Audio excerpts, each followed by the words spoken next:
Welcome to Samayal.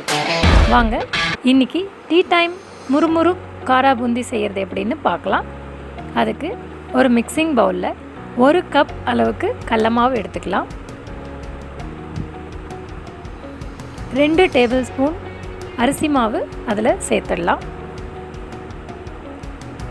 1/2 teaspoon மஞ்சள் தூள், 1/2 teaspoon உப்பு, 1/4 டீஸ்பூன் பேக்கிங் சோடா,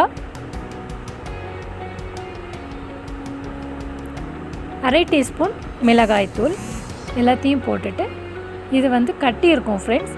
கட்டி இல்லாமல் கலந்து விட்டுடலாம். பாருங்கள், இது போல் கட்டி இல்லாமல் கலந்து விட்டுடலாம்.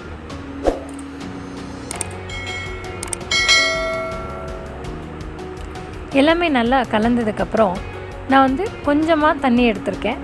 இது நம்ம கொஞ்சமாகவே தண்ணி ஊற்றி ஒரு அளவுக்கு கெட்டியான பதத்திலே கலந்துக்கணும். பாருங்கள், இந்த அளவுக்கு இருந்தால் போதுமானது. இது மாவு ரெடியானதும் எண்ணெய் சூடு பண்ணிடலாம். எண்ணெயும் சூடாயிடுச்சு.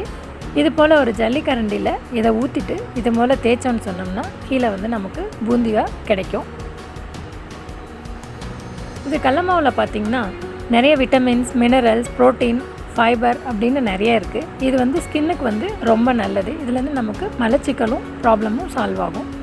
பாருங்கள் ஃப்ரெண்ட்ஸ், இது ஒரு எல்லோயிஷ் ப்ரௌன் கலரில் திரும்பினோன்னே இதை எடுத்துடலாம்.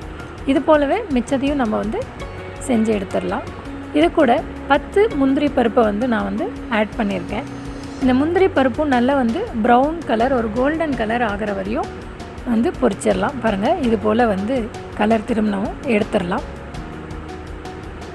ஸோ நான் ஃபஸ்ட்டே சொன்னேன் இல்லைங்களா, அது போல் மிச்சது எல்லாத்தையும் நான் இது போல் பொரித்து எடுத்து வச்சுருக்கேன். 1/4 கப் வேர்க்கடலையும் பொரித்து எடுத்துருக்கலாம். கொஞ்சோண்டு கறிவேப்பிலை, அதையும் பொரித்து எடுத்துடலாம். ஸோ இதெல்லாம் ஆனதுக்கப்புறம் 1/2 டீஸ்பூன் மிளகாய்த்தூள், 1/2 டீஸ்பூன் உப்பு, 1/2 டீஸ்பூன் பெருங்காயம், அதையும் இதில் எல்லாமே சேர்த்துட்டு இதை நல்லா கலந்து விட்டுடலாம் ஃப்ரெண்ட்ஸ். இது ரொம்ப ஈஸியான மெத்தட், ரொம்ப டேஸ்டியாகவும் இருக்கும். ஈவினிங் டீ டைமுக்கு செஞ்சுக்கலாம். ஒரு 10 to 20 மினிட்ஸ் தான் ஆகும் ஃப்ரெண்ட்ஸ். நீங்களும் வீட்டில் ட்ரை பண்ணி பாருங்கள், கண்டிப்பாக உங்களுக்கும் பிடிக்கும். Eat healthy, be healthy. Thanks for watching my channel.